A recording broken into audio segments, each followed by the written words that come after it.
వాళ్ళ తాలూకు ఆధ్యాత్మికమైనటువంటి ఎవల్యూషన్‌ని బట్టి మనకి మిగతా మంత్రాలు ఇవ్వబడుతుంటాయి. ఈవెన్ సాధన ప్రక్రియలో కూడా మనకి పెద్దవాళ్ళు ఈ చక్ర మెడిటేషన్ లేదా చక్ర ఎవల్యూషన్ ఇటువంటివి చెప్పేటప్పుడు మూలాధారం అని ఏ చక్రం అయితే చెప్పుకుంటామో అన్నిటికన్నా ఫస్ట్ బేసిక్. సో, అక్కడ గణపతి తర్పణాలు లేదా గణపతి మంత్రం అనుష్ఠానం 21,600 సార్లు చేయాలని జెప్పి వాళ్ళు చెప్తూ ఉంటారు. మీరు చూసినట్టయితే. సో, ఫస్ట్ ఆ స్టెప్‌ని మనం క్రాస్ చేసుకొని నెక్స్ట్ చక్రం అయినటువంటి స్వాధిష్టానంలోకి వెళ్ళగలగాలి. సో, ఎట్లా జూసినా గూడా ఈ గణపతి మంత్రం అనేటువంటిది లేదా గణపతి ఆరాధన అనేటువంటిది లేదా ఈ గణపతి సింబాలిజం అనేటువంటిది ఏ వ్యక్తికైనప్పటికీ కూడా చాలా important. Introductory and first step. ఇది రోజువారీ నిజ జీవితంలో ఎలా మనం సాధన చేయటం ఇవి కూడా మనకొస్తూ ఉంటాయి. ఎందుకంటే మీరేదో మూలాధారం చెప్పారు ఇవన్నీ మాకేం తెలుస్తాయండి. అసలు బేసిక్ సాధన ఎలాగా ఉంటుంది వీటిలో. మనం ఏ షిరిడియో వెళ్ళాం. ఎవరో పెద్దాయన ఏవండీ షిరిడి వెళ్తున్నారు గదా! ఓ రూ. 100 హుండీలో వేయండి అని మనకు ఒక రూ. 100 ఇచ్చాడు. మనం షిరిడి వెళ్ళాం. రోజు బాబా గారి దర్శనం చేసుకుంటున్నాం. వస్తున్నాం.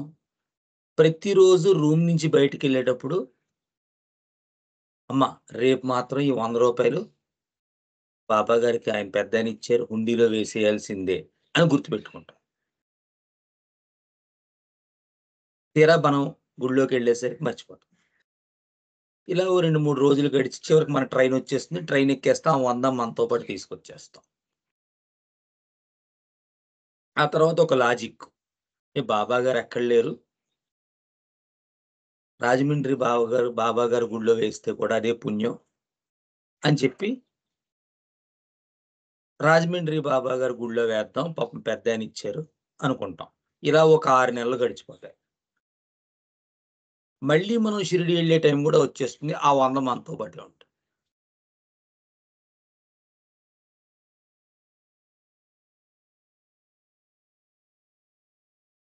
ఎందుకిలా జరుగుతుంది?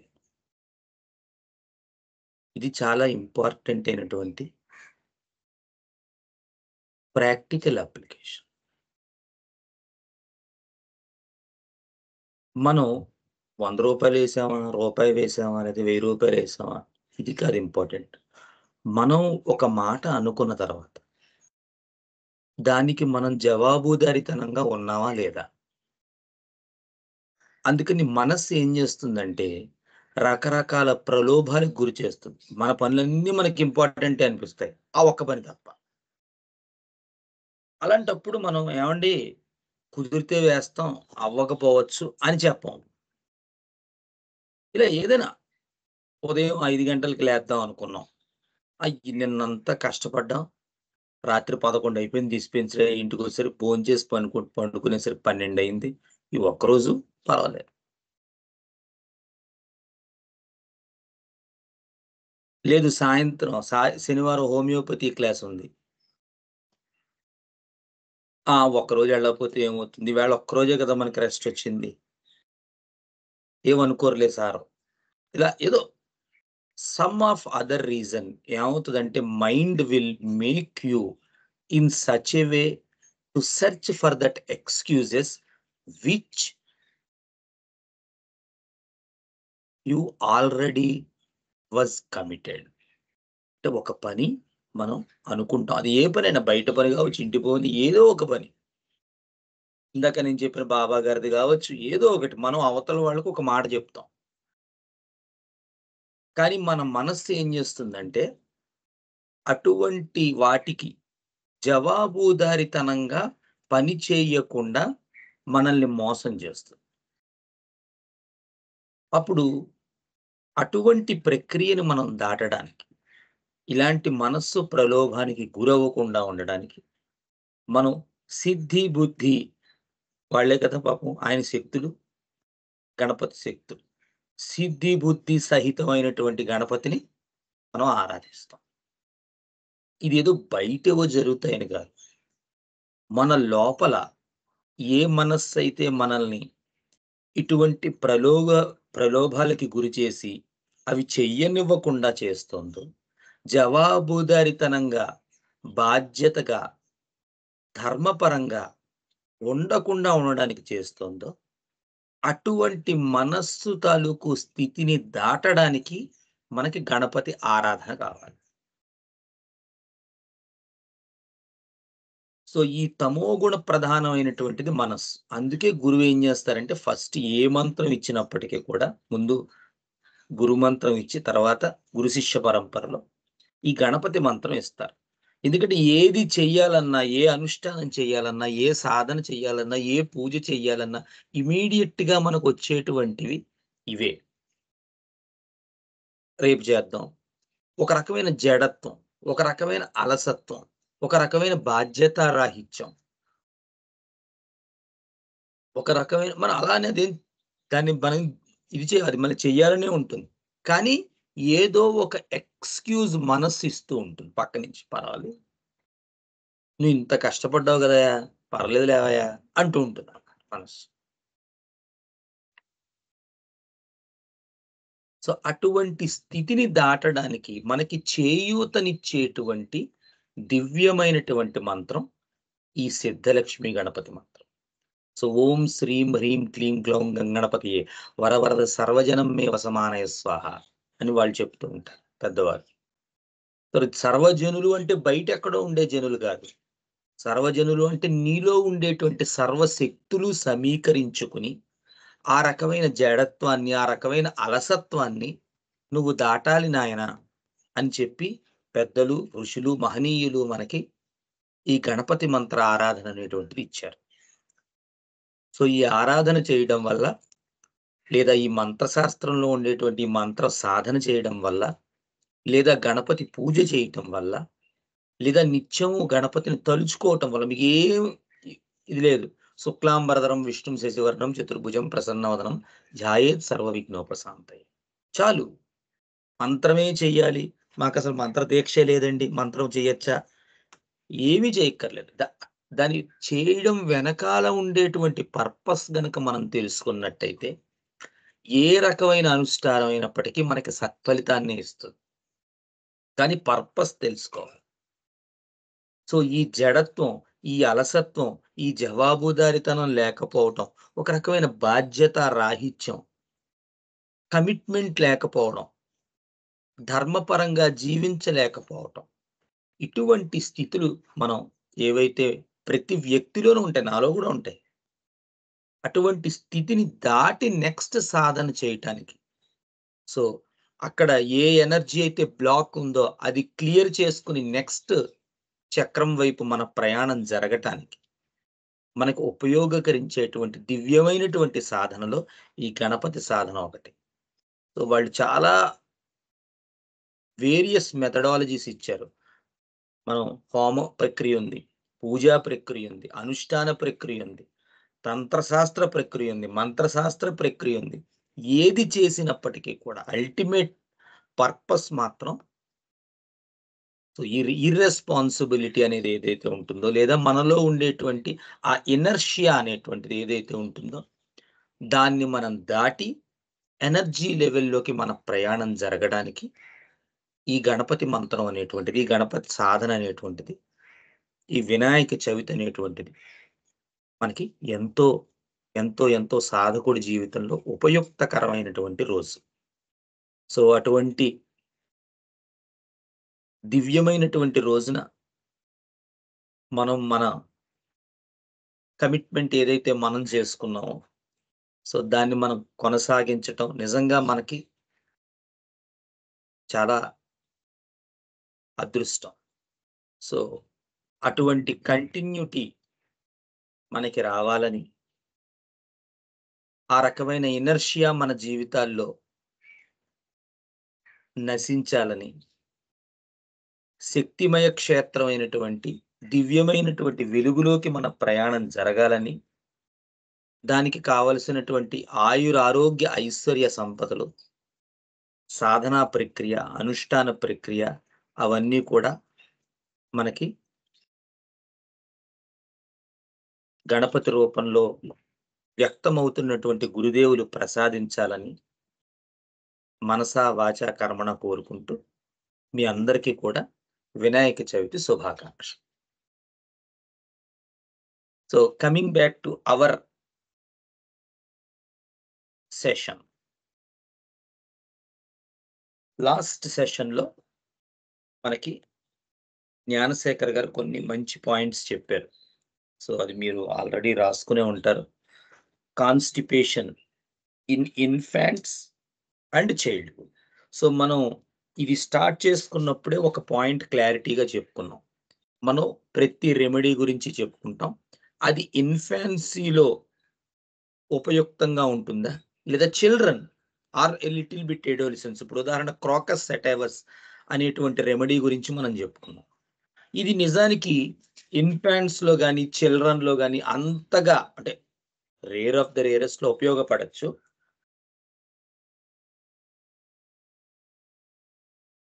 But major crocus idea is around the adolescent age of nervous girls. మనం చెప్పుకున్నాం ఆ పాయింట్. సో ఎలా క్రాకస్ కాన్స్టిట్యూషన్ డెరైవ్ అవుతుంది, అలాగే కాస్టికం కాన్స్టిట్యూషన్, అలాగే ఆంబ్రాగ్రీషియా కాన్స్టిట్యూషన్. మనం జస్ట్ థెరాప్యూటిక్స్ ఆఫ్ కాన్స్టిపేషన్ చెప్పుకోవట్లేదు. ఏ రకమైనటువంటి కాన్స్టిట్యూషన్స్ లో ఈ కాన్స్టిపేషన్ ఉన్నట్టయితే అప్పుడు ఆ రెమెడీ ఎలా ఇండికేట్ అవుతుంది. దానికి ఉదాహరణే ఆంబ్రా, దానికి ఉదాహరణే కాస్టికం, దానికి ఉదాహరణే క్రాకస్ సెటైవస్. సో జస్ట్ ఇవి కాన్స్టిపేషన్ లో డిఫరెన్షియేషన్ కాదు, అసలు ఏ రకమైనటువంటి కాన్స్టిట్యూషన్ లో కాన్స్టిపేషన్ ఉండొచ్చు, అలా కాన్స్టిపేషన్ ఉన్నప్పుడు ఏ రకమైనటువంటి రెమెడీస్ ఇండికేట్ అవ్వచ్చు. నక్స్మాస్కేటా కాన్స్టిట్యూషన్ ఏంటి, క్రాకస్ కాన్స్టిట్యూషన్ ఏంటి, కాస్టికం కాన్స్టిట్యూషన్ ఏంటి, ఆంబ్రాగ్రీషియా కాన్స్టిట్యూషన్, ఇలా మనం చదువుకుంటున్నట్టయితే అది మన మైండ్ లో ఎప్పుడూ కూడా పెర్మనెంట్ గా నిక్షిప్తమై ఉంటుంది. సో లాస్ట్ సెషన్ లో మెగ్నీషియం కార్బ్ గురించి, మెగ్నీషియం మోర్ గురించి ఒక జ్ఞాని చెప్పమన్నారు. సో ఆ డిఫరెన్షియేషన్ కూడా ఒక్కసారి చెప్పండి అన్నయ్య. మనం చెప్పుకున్నాం, బట్ మళ్ళీ ఇంకొకసారి ఆ రివిజన్. యూజువల్ గా మనకి పాతక్లో కూడా constipation due to nervous thing అనేటువంటి ఒక రూబ్రిక్ కూడా ఇచ్చారు మెగ్నీషియం కార్బ్ లో.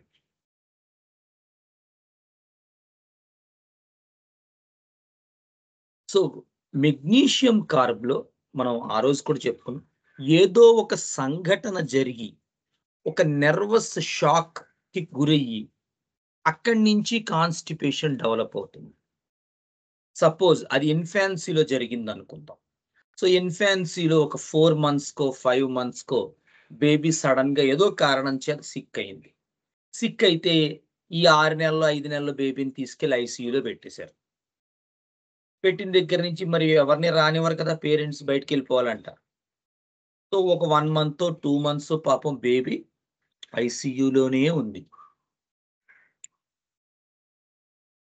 Sorry, one day 2 days, sorry 1 day 2 days ఐసీయూలోనే ఉంది. ఆ తర్వాత బయటకు వచ్చింది, కానీ ఆ తర్వాత నుంచి కాన్స్టిపేషన్ స్టార్ట్ అయింది.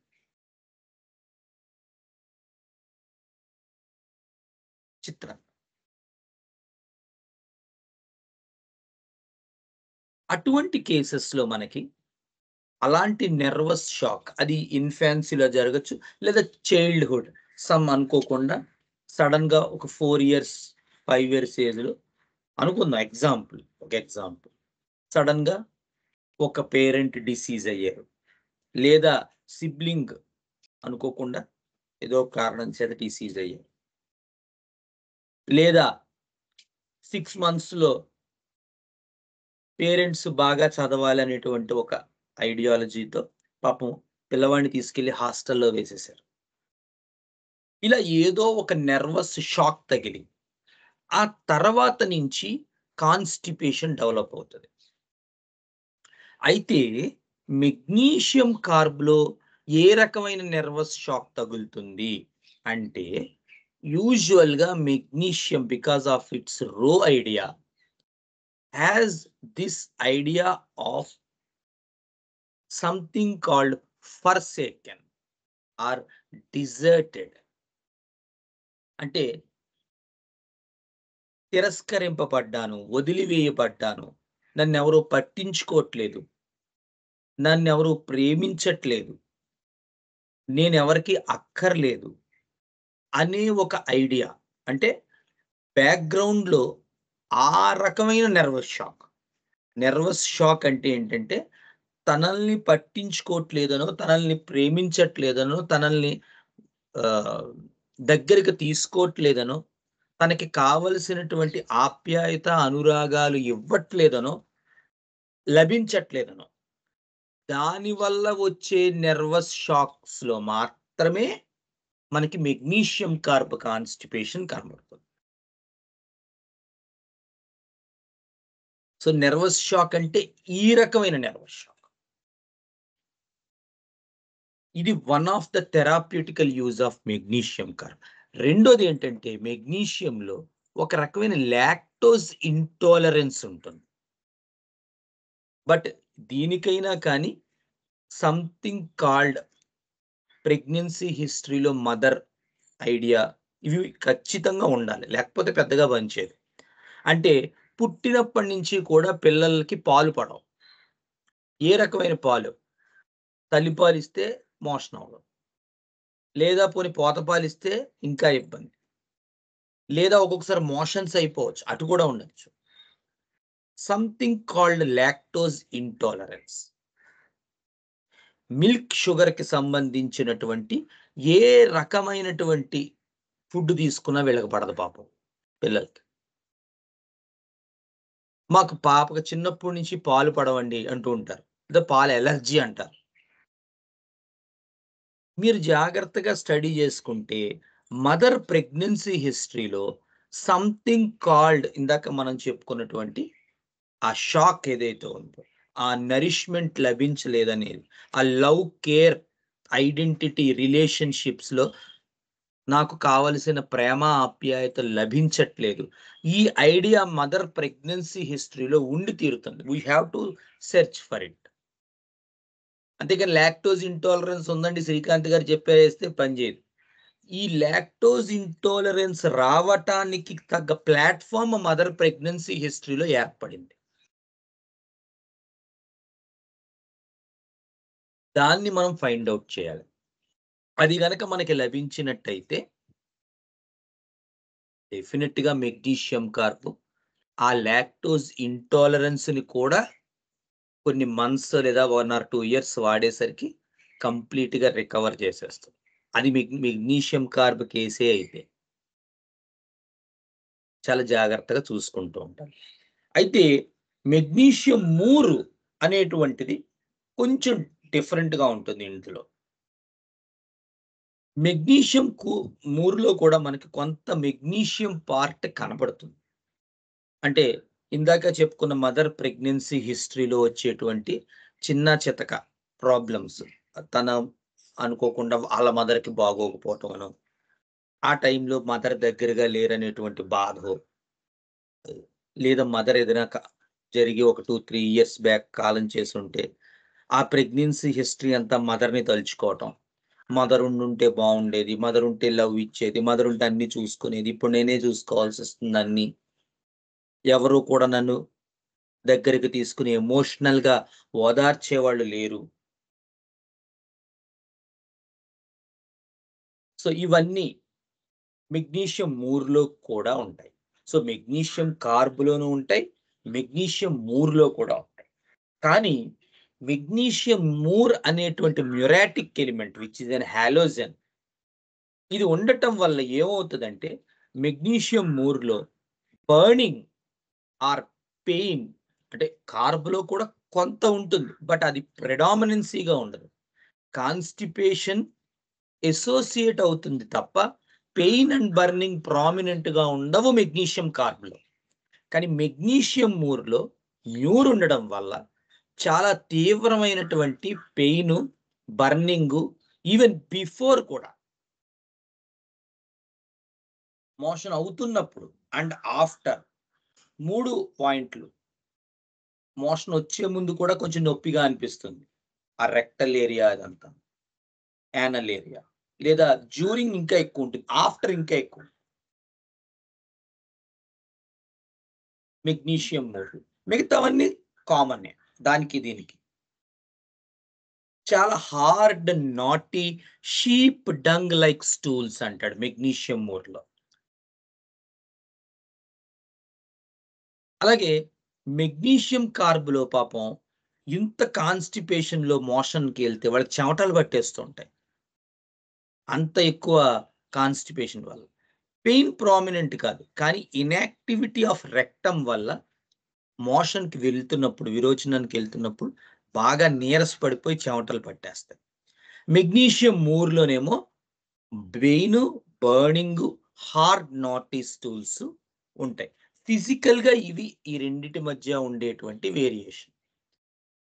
కానీ మెంటల్ గా రెండిట్లోనూ మెగ్నీషియం ఎలిమెంట్ కామన్ గా ఉంటుంది. ఇందాక చెప్పుకున్న ఆ డిజర్టెడ్నెస్, ఆ ఫర్సేకెన్నెస్ మొదలైనటువంటి. So hope you got the point. Carb mur differentiation చెప్పమని అడిగాడు జ్ఞాని. సో ఐ థింక్ మీ అందరికి అర్థమైందని అనుకుంటున్నాను. So that I can proceed to the next remedy if you are okay.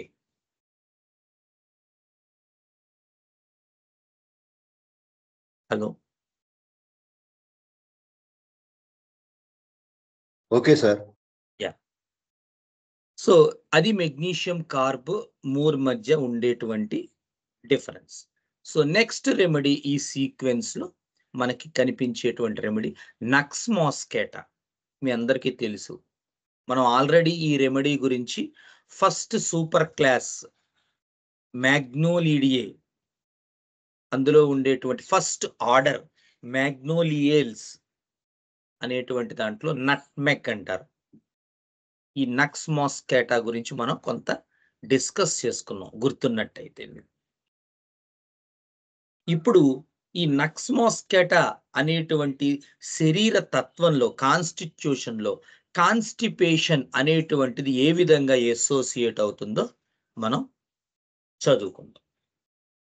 So both infancy and children and adolescent age, ఈ మూడిట్లోనూ కూడా అంతో ఇంతో నక్స్ మాస్కేటా ఖచ్చితంగా కనపడుతూ ఉంటుంది. ఇన్ఫాన్సీ, చైల్డ్హుడ్ అండ్ ఎర్లీ ఎడోలిసెన్స్, అంటే 10-15 ఇయర్స్, 10-14 ఇయర్స్ ఆ ఏజ్ లో కూడా ఎక్కువ ఉంటుంది. ఈ మూడిట్లో కూడా ఎక్కువగా ఈ నక్స్ మాస్కేటా కాన్స్టిపేషన్ మనకి కనబడేది ఈ ఎర్లీ అడోలెసెంట్. అందులో కూడా ఎక్కువగా గర్ల్స్, ఫిమేల్ జెండర్ లో మనకి నక్స్ మాస్కేటా అనేటువంటిది చాలా ఇంపార్టెంట్ రెమెడీ. ఎలా ఉంటారు ఈ నక్స్ మాస్కేటా పిల్లలు, ముఖ్యంగా ఆడపిల్లలు? మీరు జాగ్రత్తగా స్టడీ చేసినట్టయితే ఈ నక్స్ మాస్కేటా గర్ల్స్ చాలా నర్వస్ గా, హిస్టీరికల్ గా ఉంటారు. ఏమిటండి నర్వస్ హిస్టీరికల్ అంటే? సో పొద్దున్నే అసెంబ్లీకి రావాలి 9 గంటలకు, కొంచెం ఎండగా ఉంది, వెంటనే వీళ్ళు కళ్ళు తిరిగి పడిపోతారు. మీరు వింటూనే ఉంటారు, చాలా మంది నక్స్ మాస్కేటాలోకి వస్తారు ఇలాంటి వాళ్ళు. డాక్టర్ దగ్గరికి వెళ్తే లో బీపీ సరిగ్గా తింటలేదు అంటాడు, లేదా హిమోగ్లోబిన్ తక్కువగా ఉందంటాడు, ఇలా ఏదో ఒకటి చెప్తూ ఉంటాడు. లేదా ఎర్లీ సైన్స్ ఆఫ్ థైరాయిడ్. ఏమండి మీ అమ్మాయికి థైరాయిడ్ వచ్చే లక్షణం ఉంది,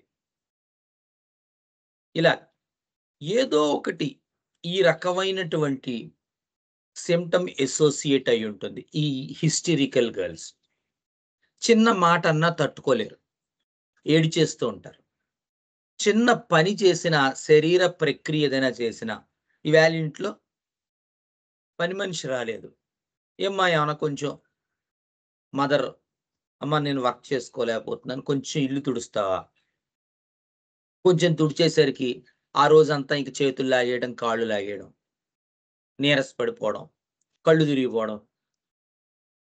నిజంగా బయటికెళ్తే ఇంకొంచెం ఎక్కువై కళ్ళు తిరిగి పడిపోవటం. తొందరగా ఏడుపు రావటం, ఎక్కువగా నిద్ర రావటం. మధ్యాహ్నం పడుకుంటే మధ్యాహ్నం నిద్రొస్తుంది. రాత్రి పడుకుంటే రాత్రి నిద్రొస్తుంది. ఉదయం పడుకుంటే ఉదయం వస్తుంది. సాయంత్రం పడుకుంటే సాయంత్రం వస్తుంది. చాలా ఎక్సెసివ్ స్టూపర్ ఉంటది. లేదా డ్రౌజీనెస్ ఉంటుంది. స్టూపర్ కాకపోవచ్చు. డ్రౌజీనెస్ ఉంటుంది. మగతగా ఉంటుంది. స్కూల్లో పడుకుంటూ ఉంటారు. స్కూల్లో నిద్రొచ్చేస్తోందంటారు. డాక్టర్ దగ్గరికి తీసుకెళ్తే థైరాయిడ్ సింప్టమ్స్ ఉన్నాయి. డ్రైనెస్ ఉంది. పొడారిపోతోంది చర్మం. నాలిక పొడారిపోతోంది. మలద్వారం, రెక్టల్ ఏరియా డ్రై అయిపోతోంది. సో, అలా వచ్చేటువంటి రెక్టల్ డ్రైనెస్‌లో ఉండే కాన్‌స్టిపేషన్‌లో ఈ నక్స్ మోస్కెటా చాలా ఇంపార్టెంట్. ఈ రకమైనటువంటి గర్ల్స్‌లో. ఎవరిలో? ఈ రకమైనటువంటి గర్ల్స్‌లో. ఇదే చిన్న పిల్లల్లో బాగా ఇన్ఫాన్సీలో కూడా మనకు కనపడుతుంది. పిల్లలు ఎక్కువగా ఒక 7, 8, 9 నెలలొచ్చి కాస్త పాకడం, అడుగులేయడం ఇంతవరకు వచ్చిన తర్వాత కూడా వీళ్ళు ఎక్కువ పడుకుంటూ ఉంటారు. ఎక్కువ హుషారుగా ఉండరు. బాగా సన్నగా, పీలగా ఉంటారు. ఏమ్మా ఏమిటి సమస్య అంటే అస్సలు తింటం లేదండి అంటూ. విరోచనం అంటే అమ్మా విరోచనం మాత్రం చాలా ఇబ్బందండి బాబు. 2, 3 రోజులకోసారి అవుతుందంట. మరి ఎలా అవుతుందమ్మా విరోచనం అంటే, ఏవండీ విరోచనం అయినప్పుడు మాత్రం చాలా సాఫ్ట్‌గానే ఉంటుంది. కానీ ఏమిటో చాలా ముక్కుతూ ఉంటుందండి. తీరా చూస్తే అయిన విరోచనం మాత్రం సాఫ్ట్‌గానే ఉంటుంది. సో, మనకి టెక్స్ట్‌లో great straining for soft stool అంటారు పెద్దవాళ్ళు మాస్టర్స్. ఎందుకంటే ఇంత స్ట్రెయిన్ అవుతున్నప్పటికీ కూడా చూస్తే విరోచనం మాత్రం మెత్తగానే ఉంటుంది. నక్స్ మోస్కిటో. అందుకని ఈ పిల్లల్లో అయినా చిల్డ్రన్ స్కూల్‌కెళ్తారు. 4థ్ క్లాస్ అండి. ఏం చదువుతోంది? ఏమిటోనండి ఎక్కువ నిద్రపోతా ఉంటుంది. నిద్రొస్తోందంటుంది స్కూల్‌లో అంటుంది. లేదా నాలిక చూస్తే నాలిక జాపమంటే నాలిక చూస్తే అస్సలు తేముండదు. డ్రై అయిపోయి ఉంటుంది.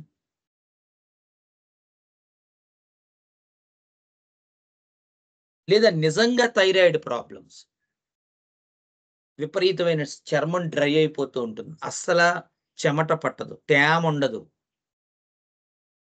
డ్రై అయిపోయి గోక్కుంటూ ఉంటారు. చూస్తే థైరాయిడ్ లెవెల్స్ ఎక్కువున్నాయి. హైపోథైరాయిడిజం ఉంది. ప్యూబర్టీ ఏజ్ ముందొస్తుంది. సో, ఇలా మనం చూసినట్టయితే అది చిల్డ్రన్ కావచ్చు, ఇన్ఫాన్సీ కావచ్చు, ప్యూబర్టీ కావచ్చు. ఇలాంటి nervous hysterical girls with great sleepiness or drowsiness and great straining to pass soft stool along with dryness of all mucous membranes with great numbness all over the body. Haemoglobin తక్కువగా ఉందండి. తిమ్మిరులు వస్తున్నాయి. 10 లోపు ఉంది పిల్లకి. లేదా menses వచ్చి మళ్ళీ అవ్వట్లేదు. ఫస్ట్ 2 నెలలు బానే వచ్చేసింది. కానీ ఆ తర్వాత నుంచి మెన్సెస్ రావట్లేదు. టెస్ట్ చేయిస్తే థైరాయిడ్ ఉందన్నారు. టెస్ట్ చేయిస్తే పీసీఓడి అన్నారు. టెస్ట్ చేయిస్తే హిమోగ్లోబిన్ తక్కువగా ఉందన్నారు. ఏ పని చేసినా తిమ్మిర్లు. ఏదైనా పట్టుకుంటే తిమ్మిర్లు. దేన్నైనా ఎక్కువ దూరం నడిస్తే తిమ్మిర్లు. ఇలా ఏదో ఒక రకమైనటువంటి symptom regarding anaemia, regarding PCOD, regarding thyroid నిజంగా కూడా ఉండొచ్చు. సో, ఫిజియోలాజికల్‌గా ఆ సింప్టమ్స్ ఉండొచ్చు. నిజంగా పాథాలజీ కూడా ఉండొచ్చు.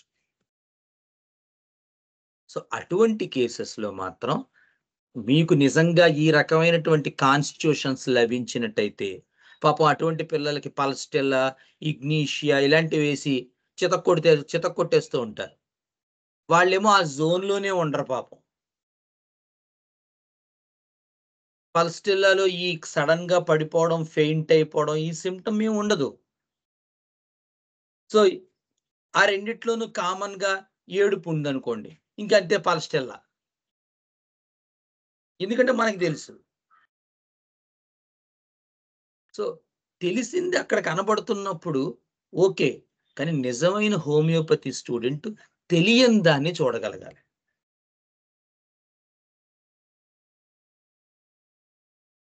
సో, ఎందుకు ఆ తెలియంది మనకెందుకు సెట్ అవ్వట్లేదు?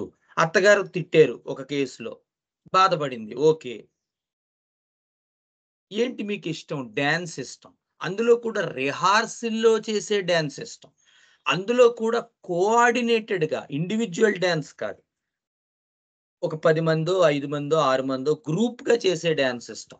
అందరూ కలిపి ఒకే బీట్‌తో, ఒకే లయతో స్టెప్పేస్తారు చూసారా? అది నాకు చాలా ఇష్టం అని చెప్పింది ఒక పేషెంట్. సో, మిగతావన్నీ నాకర్థమవుతున్నాయి. కానీ అర్థం కానిదేది అది చూడగలను.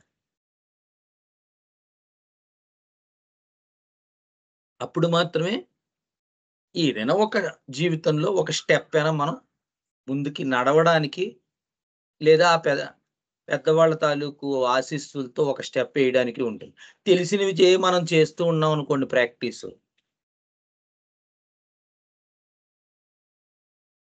కొన్నాళ్ళయ్యేసరికి ఏమిటో మన మందులు పనిచేయట్లేదనిపిస్తుంది. అదో ఇబ్బంది. అలాగే పేషెంట్స్‌తో కూడా ఉంటుంది ఇబ్బంది. కొంతమంది నా దగ్గరికి పేషెంట్‌లు పంపిస్తూ ఉంటారు. వాళ్ళు వాళ్ళ ఎక్స్‌పెక్టేషన్ ఏమో ఆకాశం అంతుంటుంది. ఒక నెలో, ఒక 10 రోజులో, వారమో వాడతారు. లేదా ఓ నెల వాడతారు మ్యాక్స్. మిరాకిల్స్ ఎక్స్‌పెక్ట్ చేస్తారు. ఎలా వచ్చేస్తాయి మిరాకిల్సు? సో, మనం అర్థం చేసుకోవాలి. సో, పేషెంట్‌కి మనం చెప్పగలగాలి. బాబు హోమియోపతిలో దాని పర్పస్ ఇది. నువ్వు లాంగ్ టర్మ్ యూజ్‌లోనే ఇంత మేలు చేయగలవు.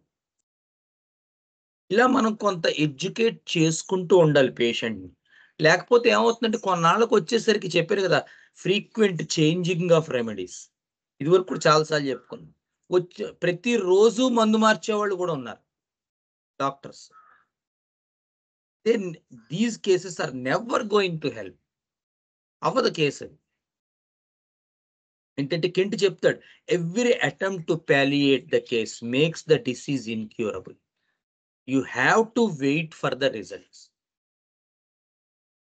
ఓ కేస్‌లో పెట్రోలియం 30 వేసి 3 మంత్స్ వెయిట్ చేశాను నేను. అప్పుడు రిజల్ట్ కనపడటం మొదలెట్టింది.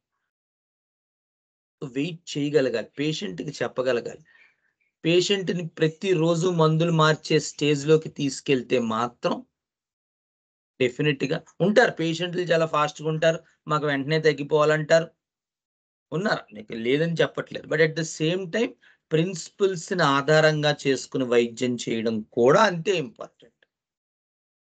So, anyhow coming back to this idea మనం ఈ శరీర తత్వాల్ని పట్టుకోగలగటం. అందుకని పల్సటెల్లా, ఇగ్నీషియా, సైక్లమేను, మోస్కస్సు, వెలేరియానా, ఎసాఫాటిడా, క్యాప్సికము వీళ్ళందరూ కూడా ఒక గ్రూప్‌కి చెందినటువంటి పెర్సన్స్. సో, అంతో ఇంతో కొన్ని కొన్ని కామన్ సింప్టమ్స్ ఉంటాయి. సో, అవి పట్టుకొని మనం వాడు ఏడిచాడని పల్స్టిల్లా, లేదా ఎక్కువగా నవ్వుతున్నాడని ఇగ్నీషియా ఇలట్లా మనం చేయటం వల్ల ఏమవుతదంటే, మిగతా కేస్‌లో ఉన్న హోలిస్టిక్ నేచర్‌ని మనం చూడలేం. So, before going to give a remedy, understand the case in such a way that which part in the case really didn't understand by you. ఏ కేస్‌లో ఏది నాకు నిజంగా అర్థం కాలేదు. దాని వైపు చూడండి. అర్థమైంది ఓకే. అది ఎలాగో వర్కౌట్ అవుతది. అర్థం కాని వైపు మన దృష్టుండాలి.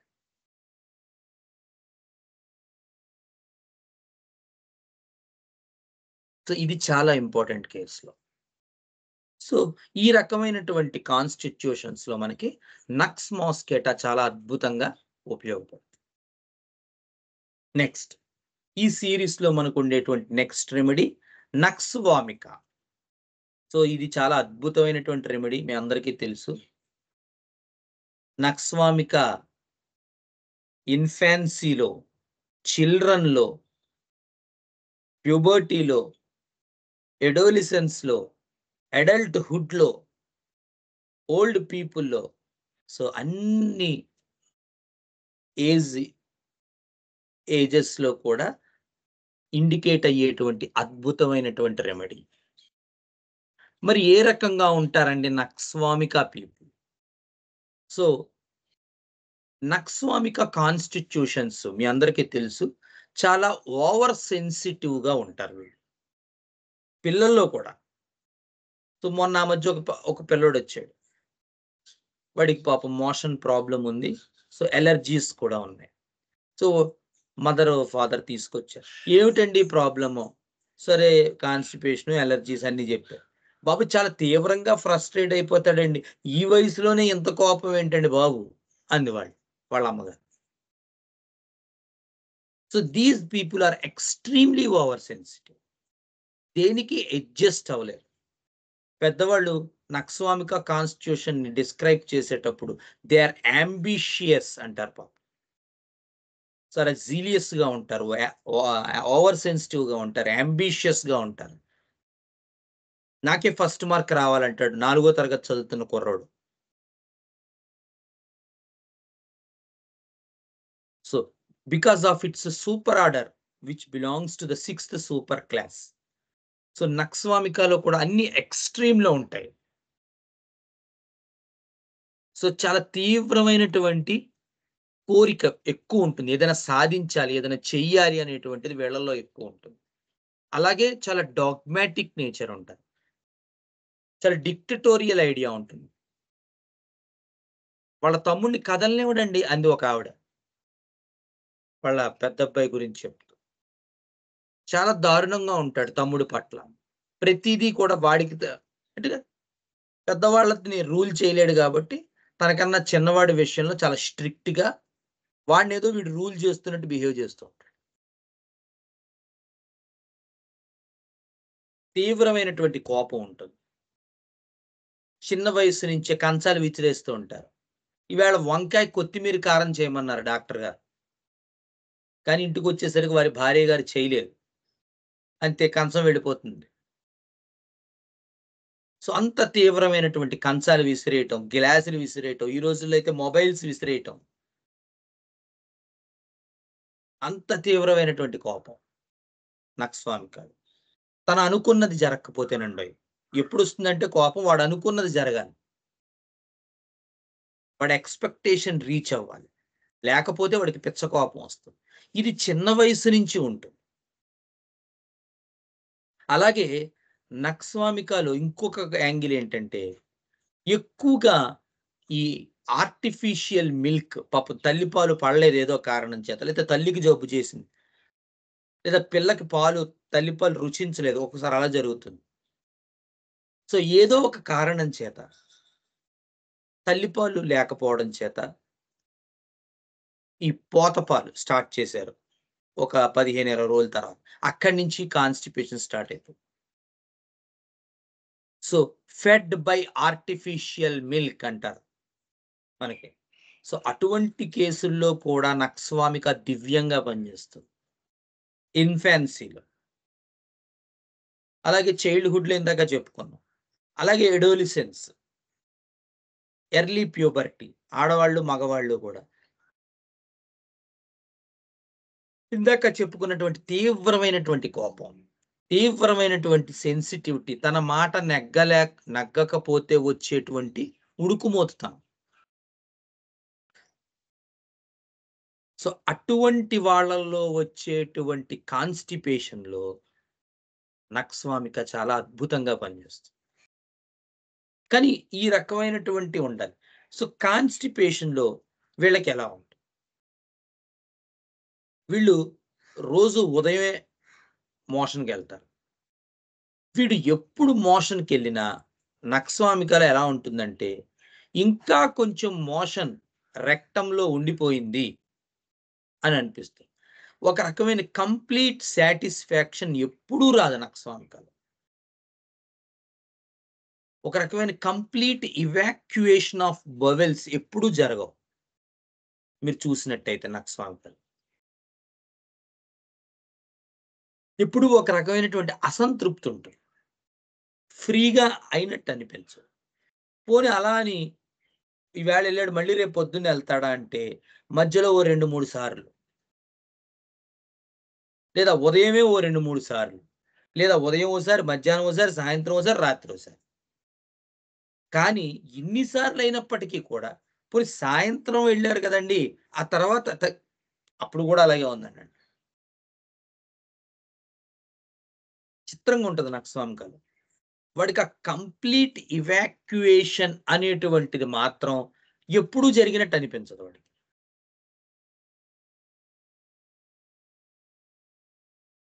మీరు అడిగారనుకోండి, ఏవండీ పొద్దున్న ఓకే. మరి మధ్యాహ్నం, సాయంత్రం 3 సార్లు ఎళ్లారు గదా! ఆ రాత్రెళ్ళినప్పుడు గూడా వాడికి కంప్లీట్‌గా అయినట్టు అనిపించదు. ఇంకా కొంచెం మిగులుందనిపిస్తది. సో, ఈ కంప్లీట్ ఇవాక్యుయేషన్ సెన్సేషన్ అనేది ఉండకపోవడం నక్స్వామిక తాలూకు కాన్‌స్టిపేషన్‌లో ప్రధాన లక్షణం. అంటే ఇంకా చాలా వాటికుంది. But along with that over sensitivity, along with the dogmatic nature, along with that zealous nature, along with that ambitious personality, along with that workaholic personality.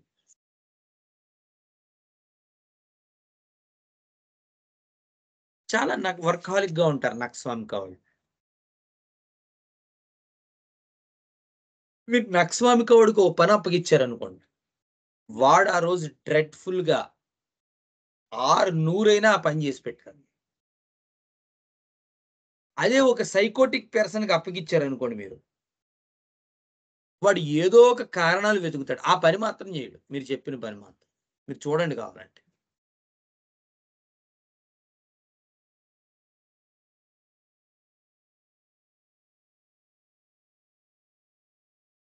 ఎందుకలా జరుగుతుంది? అంటే బ్యాక్‌గ్రౌండ్‌లో నక్స్వామికలో ఉండేటువంటి psoric miasm. Because it comes from a psoric background. Remedy itself, although it's not a deep acting anti-miasmatic remedy, but it is a remedy which has a soric element in it. Whereas when we consider Thuja or Medorinum,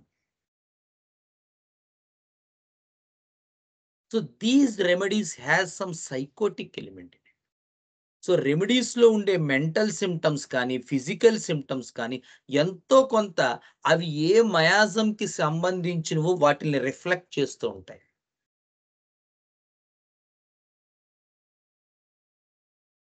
అందుకనే chronic కేసెస్‌లో మనం ఒక్కొక్కసారి సరిగ్గా case తీసుకోలేకపోతే cases ఎన్నాళ్ళైనా cure అవ్వవు. ఒకాయన అన్నాడు నాతో, "మా డాక్టర్ గారు 400 మందిని చూస్తాడండి ఒకే రోజు" అన్నాడు. మీరేమంటారు? నేనేమంటానేమో మంచిదే గదా! అన్నా.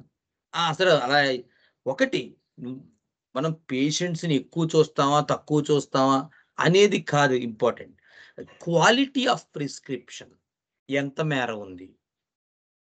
సో, క్రానిక్ కేసెస్‌లో ఏమవుతుందంటే, మనం సరిగ్గా కేస్ తీసుకోకుండా కొంచెం ఫాస్ట్‌గా మనం గనక ప్రిస్క్రైబ్ చేసినట్టయితే, కొన్నాళ్ళయ్యేసరికి కేసెస్ ఒక జంక్షన్‌లోకెళ్ళిపోతాయి. ఇంక తెమలవు అవి ఎన్నాళ్ళైనా.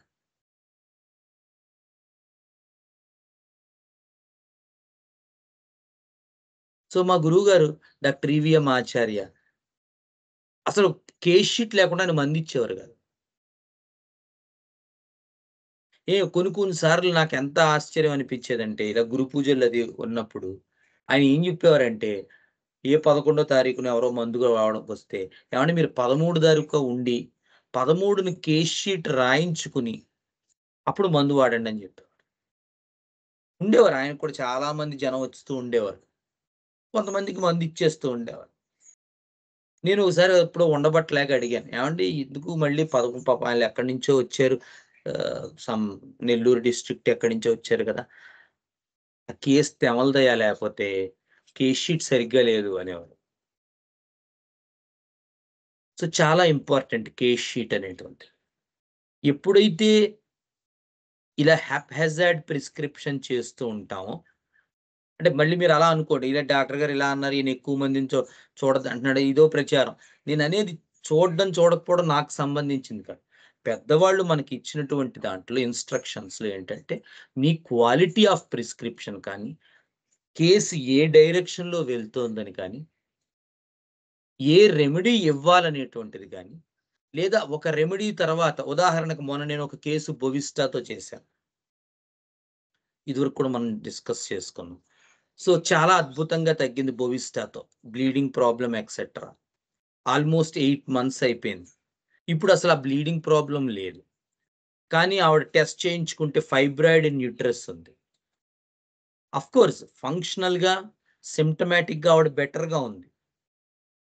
కానీ Bovista is not a remedy which is going to cure that case. ఎందుకంటే ఆ మిగతా యాస్పెక్ట్స్ ఆఫ్ ద కేస్ బొవిస్టాలో లేవు. ఆ సింప్టమ్స్ వరకు సరిపోయింది. సో, ఆ బ్లీడింగ్ ప్రాబ్లమ్ మాత్రం క్యూర్ అయింది. సో, అప్పుడు మళ్ళీ కేస్ కొంచెం తీసుకొని మిగతా సింప్టమ్స్ అన్నీ అడిగి, బొవిస్టా తాలూకు రెమెడీస్, కాంప్లిమెంటరీ రెమెడీస్ ఏమున్నాయి అని చూస్తే, అందులో మనకి కాల్కేరియా కార్బ్ కనబడింది. ఈవిడ కూడా చాలా కాల్కేరియా కార్బ్ సింప్టమ్స్ ఉన్నాయి. Head sweats, potato desires, egg desires, obese constitution, తొందరగా అలిసిపోవటం, చాలా కాల్కేరియా కార్బ్స్. సో, మళ్ళీ కేస్ కొంచెం కొంచెం తీసుకొని ఒక అరగంట మాట్లాడి, ఇప్పుడు మళ్ళీ ఒక 6-8 మంత్స్ తర్వాత బొవిస్టాకి కాంప్లిమెంటరీగా కాల్కేరియా కార్బ్ ఇచ్చాం. సో, అంటే ఎగ్జాంపుల్ చెప్తున్నాను. సో, ఇలా మనం కేసెస్ మధ్యలో అవసరమైతే మళ్ళీ కేస్ ఒకసారి తీసుకోవాల్సొస్తది. సో, ఏ ఫుల్ కేస్ మనకి ఎప్పుడూ కూడా హోమియోపతిలో చాలా ఇంపార్టెంట్ ఎసెట్. అది లేకుండా చేయటం అనేటువంటిది పెద్దవాళ్ళు మాత్రం ఇన్‌స్ట్రక్ట్ ఇవ్వలేరు.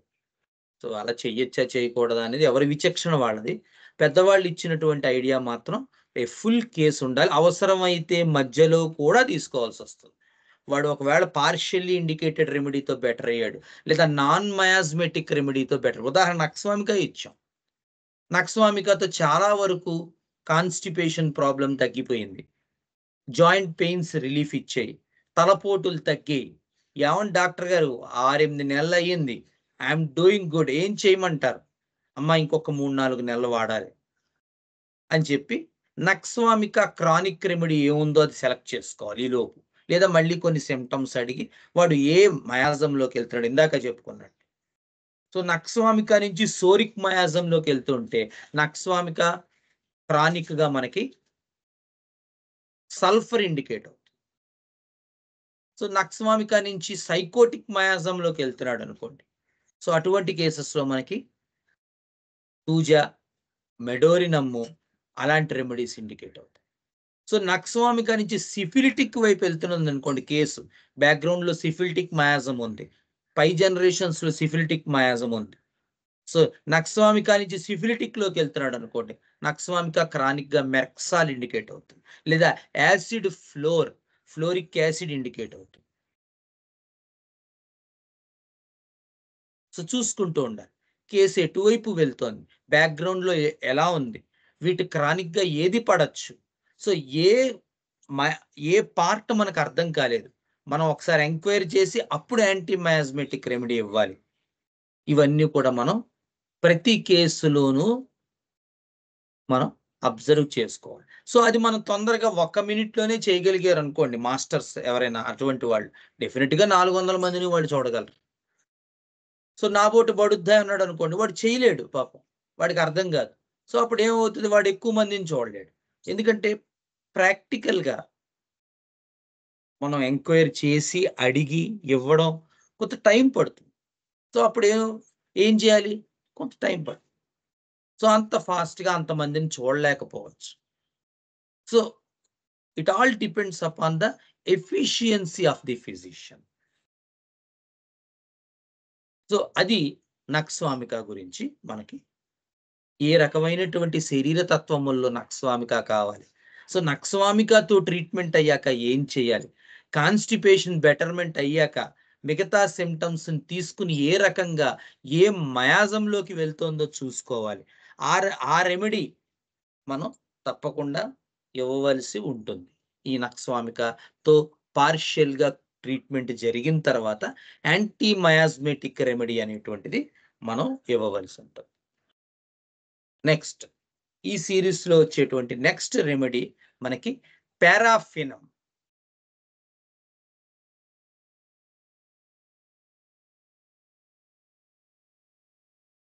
ఇదొక అద్భుతమైనటువంటి రెమెడీ. చాలా ఆబ్స్టినేట్ కాన్‌స్టిపేషన్ ఉంటుంది. ముఖ్యంగా పారాఫినమ్ పడే కేసుల్లో కాన్‌స్టిపేషన్ అంటే ఏమిటో నిన్న అవ్వలేదు ఈవేళ అయ్యింది, లేకపోతే ఈవేళ అవ్వలేదు రేపు అయింది అలా ఉండదు. ఒక 4, 5, 6 రోజులు మోషన్ అవ్వదు వాడికి.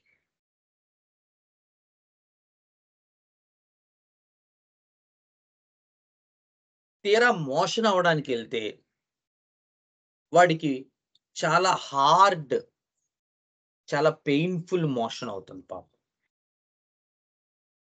కొంత మోషన్ అయిన తర్వాత, ఆ తర్వాత మళ్ళీ కొంచెం లిక్విడ్ స్టూల్‌లా పాస్. ఇది పారాఫినమ్‌లో చాలా ఇంపార్టెంట్ సింప్టమ్. ఇప్పుడు ఫస్ట్‌లో హార్డ్‌గా అవ్వటం, తర్వాత సాఫ్ట్‌గా స్టూల్ అవ్వడం ఎందులో ఉంటుందండి? Any idea?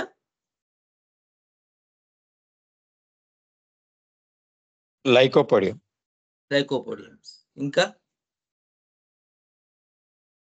Hard stool initially, later followed by a soft stool. అంటే ఫస్ట్ పార్ట్ హార్డ్‌గా వస్తుంది.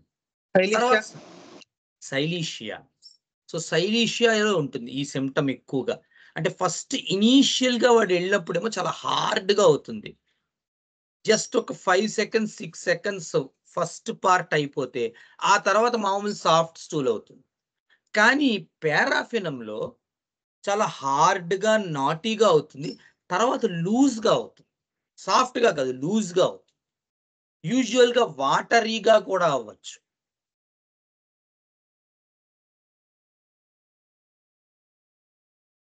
పోనీ ఈ 4, 5 రోజులు ఏదో ఓపియం లాగా, ప్లంబం మెట్లాగా ఓపియం లాగా వాడికేమి ఇనాక్టివిటీ, కాల్కేరియా కార్బైడ్ లాగా ఉంటుందా అంటే, ప్రతిరోజు వాడికి మోషన్ వచ్చినట్టే అనిపిస్తుంది. ప్రతిరోజు అర్జుంటుంది కానీ మోషన్ అవ్వదు.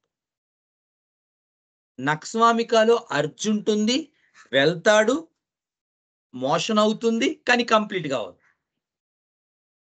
పారాఫినమ్‌లో అర్జుంటుంది, వెళ్తాడు, వాడికి ఏ మోషను రాదు.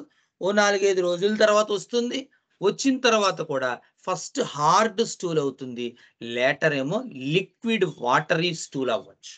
లేదా లిక్విడ్ స్టూల్ అవ్వచ్చు.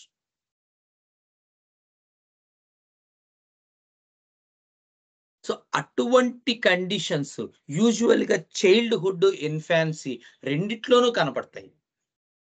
ముఖ్యంగా పాలు తాగే పిల్లల్లో ఎక్కువగా ఈ సింప్టమ్ కనపడుతుంది. ఒక 5, 6 రోజులు మోషన్ అవ్వదు. ప్రతిరోజు ముక్కుతాడండి మా అబ్బాయి కానీ ఆ మోషన్ అవ్వదంటుంది ఆవిడ తల్లి. తీరా అయినప్పుడేమో చాలా గట్టిగా రాళ్ళల్లా అయ్యి లిక్విడ్‌గా తర్వాత వస్తుంది. వాటరీ. అది మనకి పారాఫినమ్ అనేటువంటి రెమెడీ. చాలా ఇంపార్టెంట్ రెమెడీ పారాఫినమ్. మనం యూజువల్‌గా ఇది కొంచెం ఓవర్ లుక్ అవుతాం. కానీ ఒక ఆహ్, వింగ్ ప్రిస్క్రైబర్స్ ఆల్‌మోస్ట్ పారాఫినమ్‌ని స్పెసిఫిక్‌గా వాడతారు. కొంతమంది పారాఫినమ్ మదర్ టించర్ కూడా వాడతారు. కాన్‌స్టిపేషన్ ఉండకుండా ఉండడం కోసం. నేను చూసాను వాళ్ళని. సో, అలాంటి వాళ్ళు గూడా ఉన్నారు. బట్ మనం పొటెన్సీస్‌లో బెస్ట్ యూజ్ చేయొచ్చు. అది బోత్ ఇన్ఫాన్సీ అండ్ చైల్డ్‌హుడ్‌లో ఇండికేట్ అవుతుంది. 4, 5 రోజులు మోషన్ అవ్వదు. కానీ ప్రతిరోజు అర్జుంటుంది. తీరా మోషన్ అయిన తర్వాత ఫస్ట్ చాలా హార్డ్‌గా, డ్రైగా అవుతుంది. లేటర్ చాలా వాటరీగా, లిక్విడ్‌గా అవుతుంది. ఇది మనకి పారాఫినమ్ అనేటువంటి రెమెడీ. సో, ఇక్కడతో అంటే ఇవాళ సమయం మనకి పూర్తయింది. సో, మిగతా రెమెడీస్ నెక్స్ట్ సెషన్‌లో చెప్పుకుందాం. Hope you all have a nice understanding of the remedies regarding the constipation. So, any doubts ఉంటే మీరు చెప్పండి. So that we will discuss that doubts.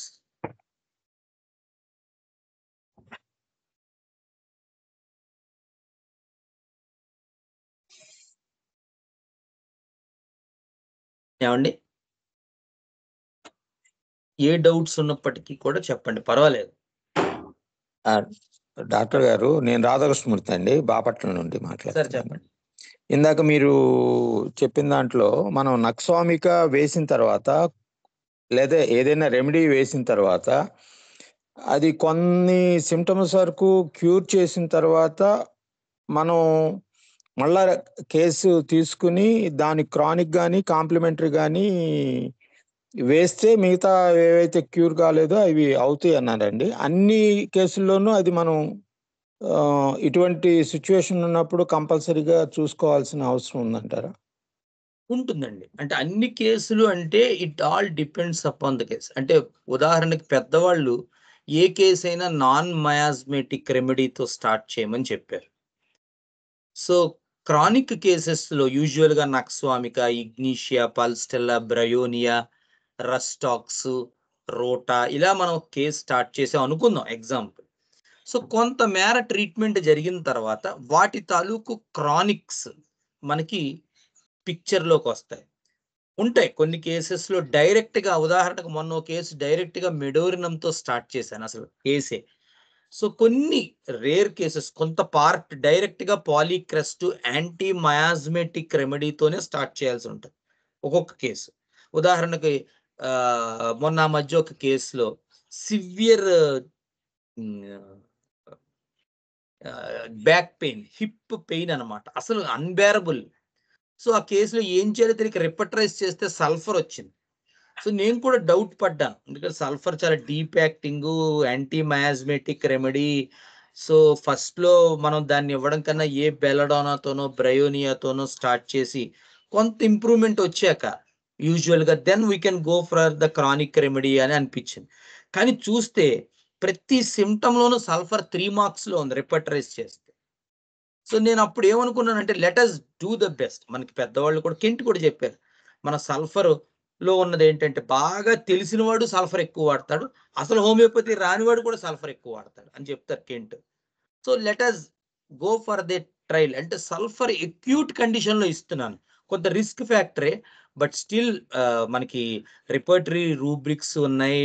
ఆహ్, మనకి పిక్చర్ కూడా ఉంది. పేషెంట్ కూడా ఏంటంటే చాలా రిలీజియస్‌గా పెద్ద పెద్ద బొట్లు పెట్టుకొని దాని మెంటల్స్ కూడా కొంచెం అసోసియేట్ అయ్యున్నాయి. So I began the treatment with sulphur itself. కానీ చాలా పాజిటివ్ వచ్చింది. పేషెంట్ కూడా ఒక డోస్‌తోనే ఆల్‌మోస్ట్ క్యూర్ అయిపోయిందండి. Sulphur 30 single dose. చాలా తగ్గిందని ఒక 1 మంత్, 1 ½ మంతో వాడాక వాళ్ళు రాలేదు కూడా. బానే ఉందని మానేశారు. సో అలా కూడా జరగొచ్చు కొన్ని కేసెస్‌లో. ఏవో కొన్ని ఎక్సెప్షన్స్ ఉంటాయి. But it's always better to start with a non miasmatic remedy. ఎస్పెషల్‌గా అక్యూట్‌లో గాని, సబ్ అక్యూట్‌లో గాని వస్తే కేసు అంటే ఉదాహరణకి బాగా మోకాలు నొప్పితో వచ్చింది మొన్న ఒక ఆవిడ. చూస్తే ఎంత మోకాలు నొప్పంటే ఆవిడ నడవలేకపోతోంది. ఆవిడ చూస్తే ఒక 15 రెమెడీస్ వాడుతున్నారు. దేనికి క్రియాటినిన్ ఏదో పెరిగిందని చెప్పి. సో చూస్తే కేసంతా ఇప్పుడు ఆ కేసంతా ఆవిడ ఏం చెప్పిందంటే, "ఏవండీ నేను కిడ్నీకి మీ దగ్గరికి రాలేదు. నాకు ఈ మోకాలు నొప్పి కొంచెం రిలీఫ్ ఇవ్వండి. ఇంట్లో పని చేసుకోవడానికి కూడా లేదు. Even for regular urine, stool అవి కూడా నాకు చాలా ఇబ్బందిగా ఉన్నాయి."